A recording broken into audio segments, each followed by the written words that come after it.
Magandang araw po sa inyo mga ka-TH. Welcome back po sa ating YouTube channel. At Happy New Year po sa ating lahat mga ka-TH. At ayun, sa video po natin ngayong araw, ipapakita ko sa inyo yung mga bagong available na detectors dito ngayon sa ating store ngayong year 2024. Kaya yun, samahan nyo ako mga ka-TH para po sa video natin ngayong araw.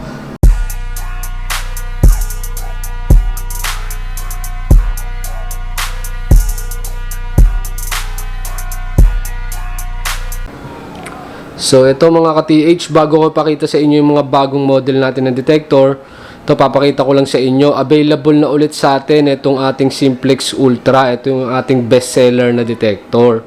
Yan mga ka-TH, kasabay din to dumating ng mga bagong model na ipapakita ko sa inyo mamaya. Dumating sila nung last week ng December.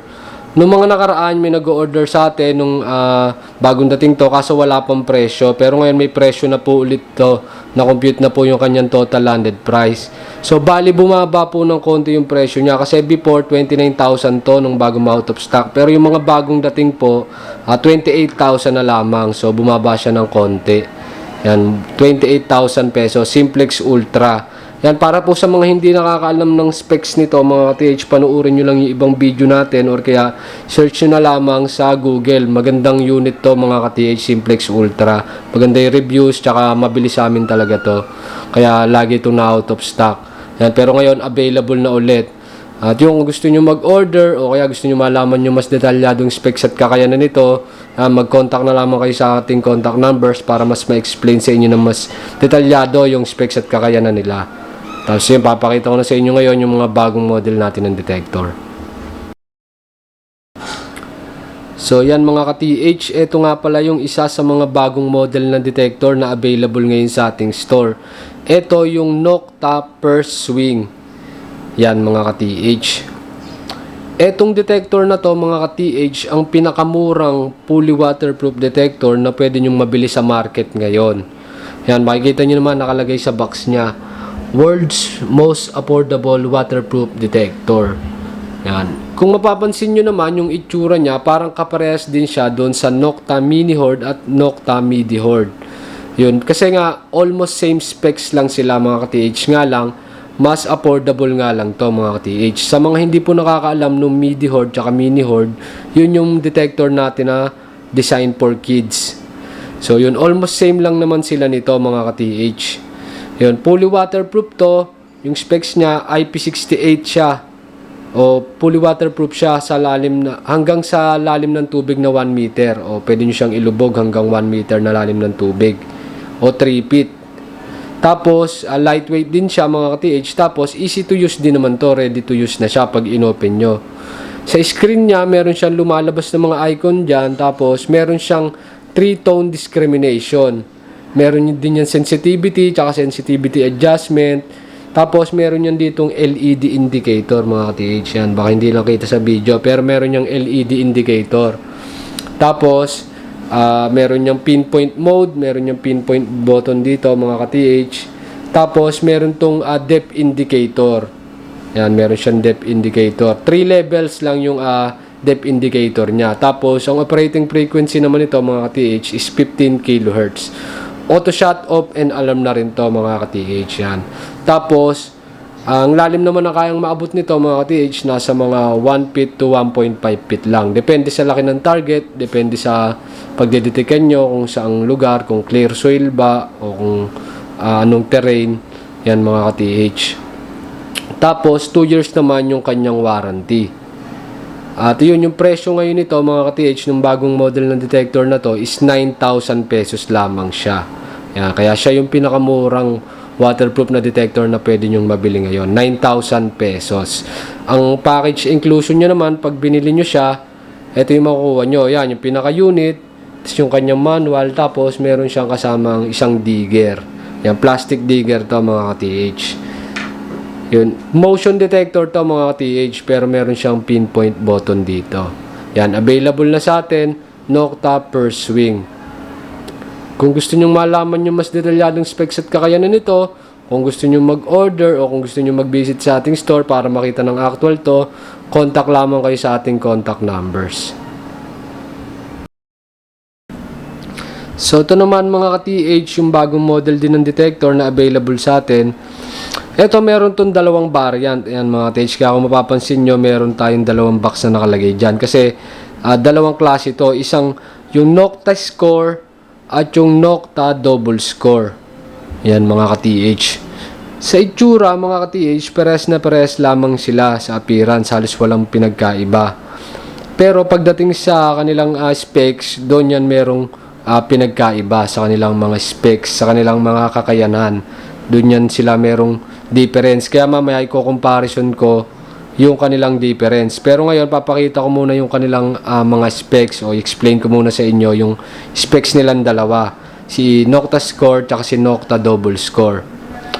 Yan. Parehas silang fully waterproof detector. Si Nocta Score at si Nocta Double Score. Parehas lang silang pwedeng ilubog sa lalim ng tubig na 5 meters o 16 feet. Kasi parehas silang IP68. Yan. Tapos, parehas silang may auto noise cancellation mga ka-TH. Tapos, parehas lang din silang merong 60 target ID at harmonic tones. Parehas lang mga ka-TH. Tapos, parehas din yung may vibrate mode. Yan, para pag ginamit nyo sa ilalim ng tubig. Kasi hindi nyo naman maririnig yung tunog pagka nakalubog yung ating detector. So, sa vibrate lang tayo magbe-base tsaka sa target ID niya kung meron siyang nadidetect. Tapos, meron siyang backlight na LCD. Tapos, meron siyang flashlight dito sa likod. LED na flashlight.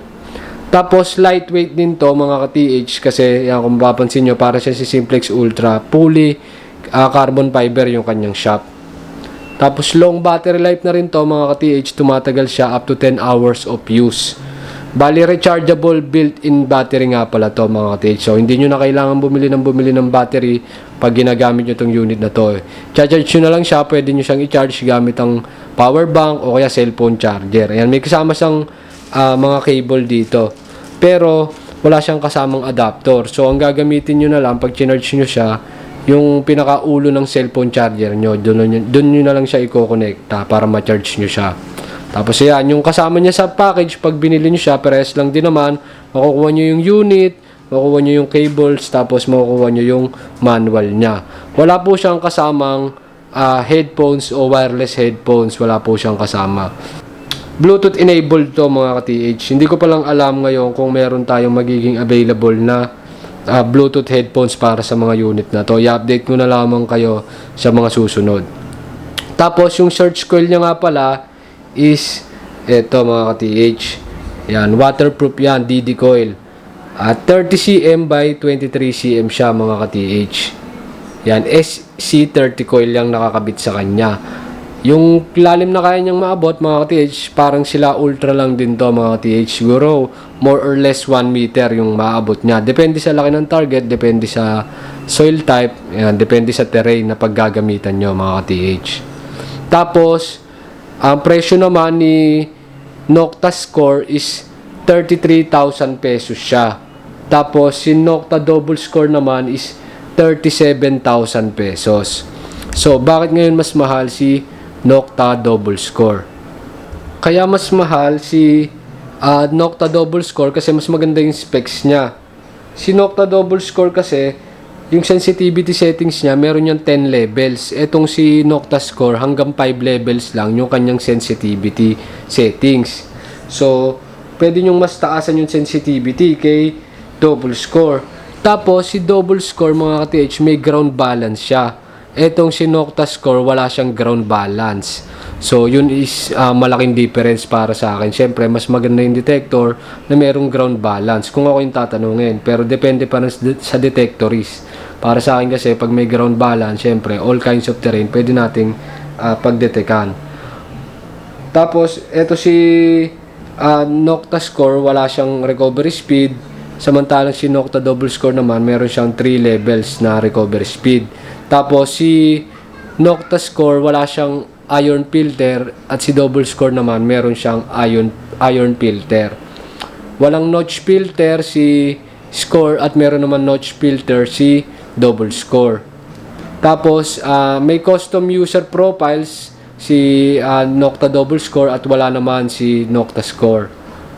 Yun lang naman yung difference nila mga ka-TH. Pero yun nga, tulad ng binanggit ko, yung ground balance, malaking difference yun para sa akin. Tapos yung sa sensitivity settings niya, yung mga recovery speed niya, tsaka yung iron filter, yun mga ka-TH, napaka-importante nun sa detector. Kaya yung difference nila na 4,000 pesos, kung may budget kayo mga ka-TH, mas maganda, mag double score na lang kayo. Pero kung halimbawa hindi nyo naman kailangan ng ground balance, sa ibabaw lang kayo ng lupa magde-detect, pwede na rin si Nocta Score. Yung kasing ground balance mga ka-TH, pine-perform natin yon, ginagawa natin yon para ma-cancel natin yung effect ng mineralization. Siyempre sa mga hukay, sa mga baba ng hukay, mataas yung mineralization doon, mas maganda na i-ground balance natin yung ating mga unit.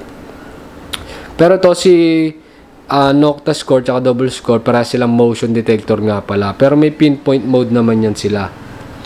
Tapos yun, 3 years yung kanilang warranty at gawa to sa bansang Turkey ni Nocta Detection Technologies. Ayan mga ka-TH, kung gusto nyo malaman pa yung ibang mas detalyadong specs at kakayanan nila, tapos kung gusto nyo ring mag-order o kaya kung gusto nyo mag-visit dito sa aming store para makita nyo ng actual to at matesting nyo rin, yan, contact lamang kayo sa ating contact numbers mga ka-TH. So yun mga ka-TH, yan yung mga bagong dating natin ng mga detectors. Yan ay mga dumating nung last week ng December. At yun mga ka-TH, yun naman pong ating mga sale is natapos na po pala siya noong December 31, 2023. So ngayon balik na ulit sa regular price yung ating mga detectors. Tapos na yung ating detectors Depo sale, yung Noctaber promo, tsaka yung ating Minelab na sales promo. Natapos na po yan mga ka-TH. At yun, i-update ko na lang kayo next video sa presyo po ng ating mga ibang mga detectors. At yun, kung gusto nyo naman mag-inquire mga ka-TH, pwede kayong tumawag sa ating contact numbers para sa mas mabilis na transaction. At yun, hanggang dito na lang mga ka-TH para sa video natin ngayong araw. And see you sa mga susunod nating video. And Happy New Year sa inyong lahat. And God bless mga ka-TH.